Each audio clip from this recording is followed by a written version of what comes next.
అప్పుడే సాయంత్రం అయింది కదా.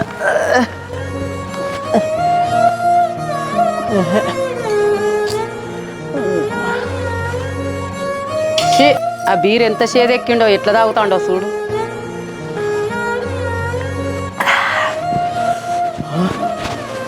అవో అమ్మా, ఈ జేబులో పైసలు ఉండాలి, ఎవరు తీసిలే?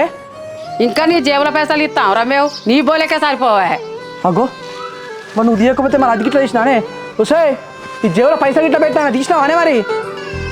లేదండి, నేనేం డబ్బులు తీయలేదే. అగ్గో నువ్వు తీయలే అంటది, ఇది అమ్మ తీయలే అంటది, మా జేబులో పైసలు ఎడిపోయినట్టే. దానికి అవే మాయమేనాయానే? ఏవండి, తాగడానికి డబ్బులు లేవని చెప్పండి, తీసిస్తాను. నా దగ్గర ఉన్నాయి, కానీ అనవసరంగా నమ్మే నిందలు వేయకండి తీసినా అని. అంటే ఏందే? ఇప్పుడు నా దగ్గర తాగడానికి పైసలు లేవని చెప్పేసి మీరు తీసినా అబద్ధం చెప్తానంటావా? తాగినోడు ఎప్పుడు అబద్ధం చెప్పాడు. నేను ఆ బెల్ట్ షాప్ కాదు వచ్చినప్పుడు నా జేబులో 500 ఉంటే పెట్టుకొని వచ్చిన. ఇప్పుడు పండుకొని లేచేసరికి ఇలా లేవు. మర్యాదగా నా పైసలు ఎవరు తీసిలో ఎప్పుడు ఇక నాకు మళ్ళీ క్రాక్ లేపకుంది. అరే తాగి నువ్వు ఏడో మరిచి వచ్చినావో, ఎవరికి ఇచ్చినావో, ఏడో చేసి వచ్చినావో, మమ్మల్ని ఎందుకు కట్టానవరా నువ్వు?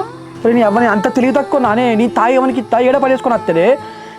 అవ్వ చీకటి అవుతుంది, నాలుకంతా గుజుకపోతుంది. ఎట్లనే ఇప్పుడు పో, ఒక 200 300 ఉంటే తీసుకురాపో.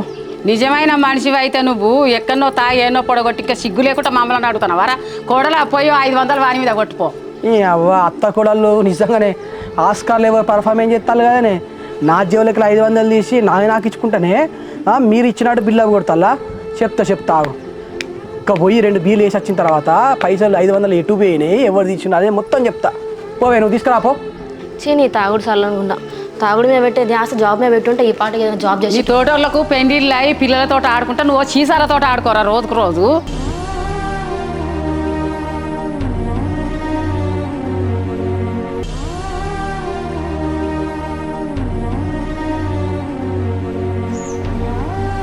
చెల్లె, మొన్న జరిగిన విషయం నాన్న చెప్పినావానే?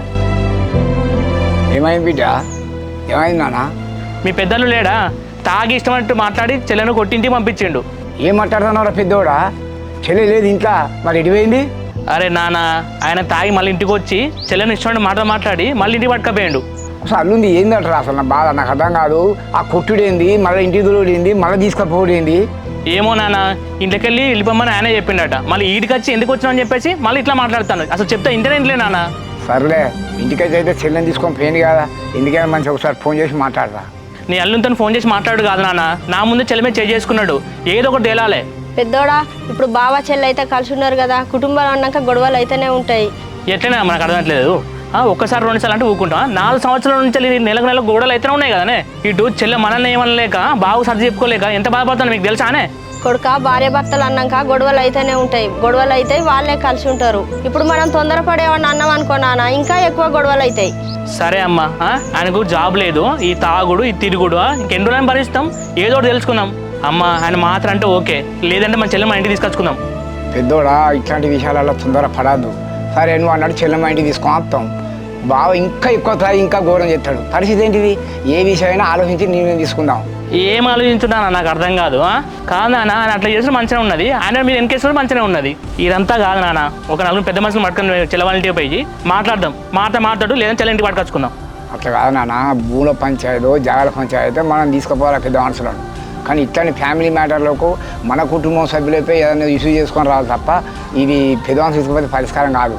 మన ఇంట్లో పోయి మాట్లాడితే ఇంటట్టున్నాడు అనే బావా. చెల్లె నువ్వు చెప్పే అక్క ఎంత బాధపడుతుందో. అవునే నాన్న, అక్క చాలా బాధపడుతుంది. బావ అయితే నోటికి ఏదొస్తుంది ఇష్టం వచ్చినట్టు మాట్లాడుతున్నాడు. సరేరా, మీరు ఇప్పుడు ఇవ్వలు ఏం మాట్లాడుకోరు. అక్కతో ఏదో నేనే ఫోన్ చేసి మాట్లాడతా. మీరు ఎంత చెప్పినా మారన్నా, మీకు నచ్చింది చేసుకోండి.